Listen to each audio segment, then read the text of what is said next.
In silence, the contract was signed. There was no public countdown, no grand launch ceremony, no flashes from cameras, just a single signature placed quietly in late 2025.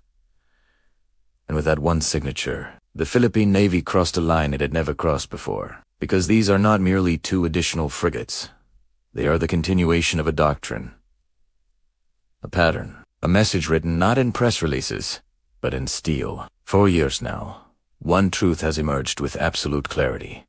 The Philippines never buys the standard version, from the Jose Rizal-class to the Miguel Malvar-class, and now to this newest HDF 3200 contract. Every single Korean-built warship delivered to Manila has emerged larger, stronger, and more capable than the baseline design it was derived from. This raises the real question, not what was purchased, but what this frigate could still become. If history is any guide, these ships may represent something far more ambitious than their designation suggests.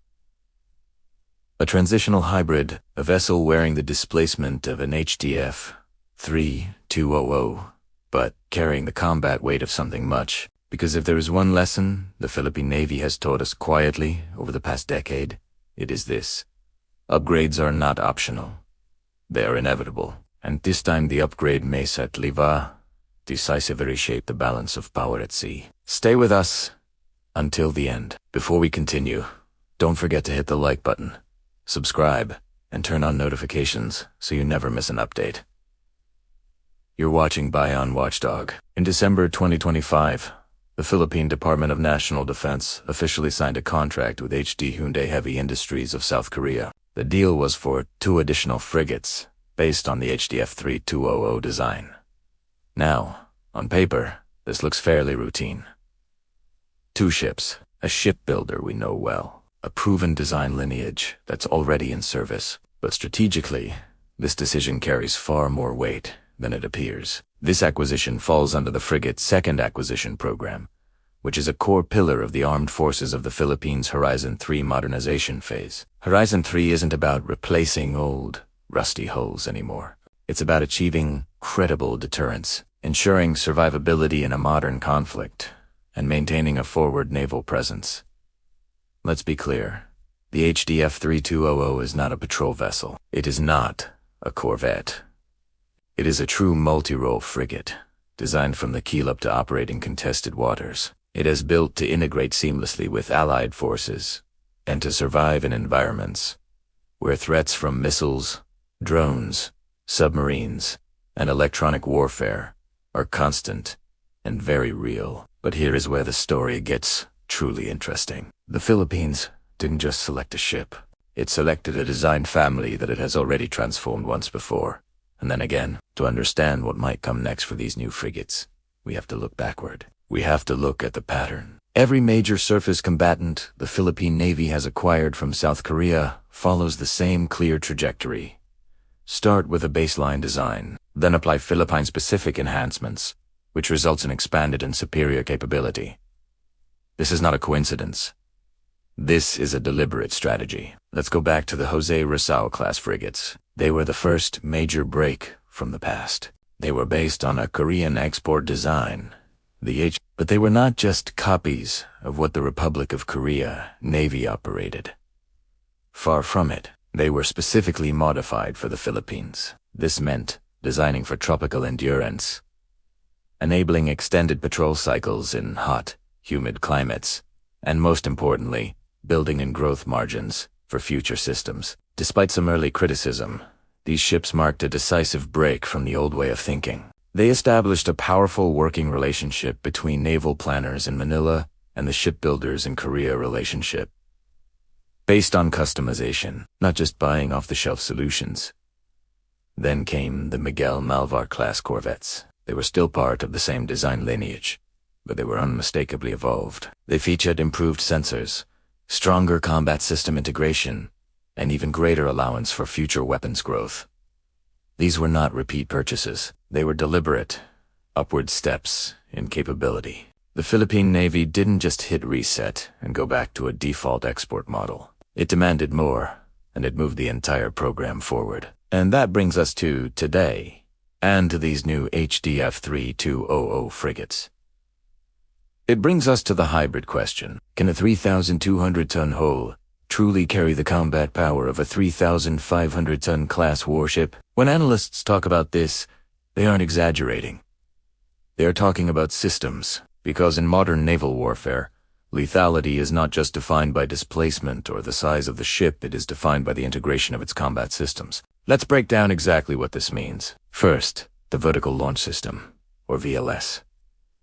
This is the true divider. The VLS is arguably the single most decisive difference between a baseline frigate and a high-end combatant. A standard HDF 3200 design can spore a modest VLS, but a reinforced, Philippine-optimized variant could realistically carry a significantly higher VLS cell count. With more cells, you can carry medium to long-range surface-to-air missiles. You could even have quad-backed interceptors for a layered air defense. This completely changes the ship's role. It enables simultaneous engagement of multiple aircraft, drones, and cruise missiles. It allows the ship to contribute to fleet-wide air defense, not just protecting itself. And it provides survivability against saturation attacks, where an enemy throws everything they have at you at once. At that point, the ship stops being just a patrol combatant. It becomes a genuine force multiplier. Second, the anti-ship missiles. Reach is power. Baseline frigates typically carry a limited load of anti-ship missiles, but an upgraded configuration, built with those growth margins we talked about, can support much more. We're talking about long-range sea-skimming missiles that can receive mid-course guidance updates from other assets through data links. This enables cooperative targeting with aircraft and other vessels in the fleet. What does this mean in practice? It means the frigate can launch strikes from well beyond its own visual and radar horizons. It creates a powerful deterrent against larger enemy surface combatants. It allows the Navy to enforce sea denial without having to engage in a direct, closer-range fight. It allows a smaller ship to threaten a much larger one. Third, the guns and close-in defense systems. This is about layered survivability. The hull size doesn't limit the lethality here, the level of system integration does. An enhanced HDF 320 can easily field a modern 76mm naval gun, or even a larger one, capable of firing precision-guided munitions. It can also mount advanced close-in weapon systems, like or a rolling airframe missile launcher 4-point defense. This provides a multi-layered defense against incoming missiles and drones. It offers the ability for naval gunfire support in coastal operations. And critically, it ensures last-ditch survivability when the ship's primary missiles have been exhausted. The ship remains a dangerous opponent even after its main weapons are spent. Fourth, and this is crucial, the sensors. This is where the 3,500-ton class power truly emerges. A warship's sensors define what it can see, and therefore what it can fight. With adequate power and cooling margins designed into the hull from the start, a 3,200-ton ship can absolutely host the kind of sensors you'd expect on a much larger vessel. We're talking about an advanced multifunction. AS.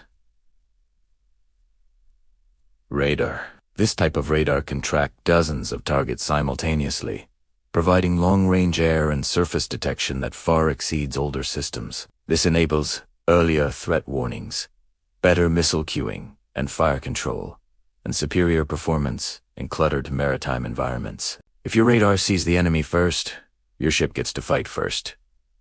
It's that simple. Fifth is electronic warfare. This is the quiet killer. Electronic warfare, or EW, rarely makes the headlines. But in a real conflict, it often decides who survives. An upgraded frigate will include advanced electronic support measures to listen in on enemy emissions, active jamming and deception systems to confuse their sensors, and integrated decoy launchers to lure away incoming missiles. The result is a huge reduction in the probability of being successfully targeted in the first place. It disrupts enemy missile guidance and provides a layer of survivability without firing a single shot. In the contested waters of the 21st century, this capability is absolutely priceless. Finally, number 6. Anti-submarine warfare. The ship becomes task group ready. ASW capability is not determined by size alone. With the proper integration of systems, an HDF 320 can support a powerful bow-mounted sonar, a towed array sonar system for wide area search, and full compatibility with advanced ASW helicopters. This combination enables extended submarine detection ranges. It gives the Navy the tools to protect vital sea lines of communication, and it makes the frigate a credible escort for high-value assets, like an aircraft carrier or an amphibious landing group. At T-stage, the frigate no longer operates alone. It becomes a fully networked and indispensable part of a modern naval force. So, when you put it all together, the picture becomes clear. If history is our guide, the Philippine Navy did not simply buy 2 more frigates. It bought potential. It bought 2 platforms designed to be upgraded, to be said, and to be pushed to the very limits of their capabilities. And if that potential is realized, these ships may quietly redefine what Philippine surface combatants are capable of achieving. It won't happen with fanfare or with a grand spectacle, but with lasting strategic impact. This is how modern navies are built. Quietly, deliberately, and one upgrade at a time. Thank you for watching Bayan Watchdog. We'll see you in the next one.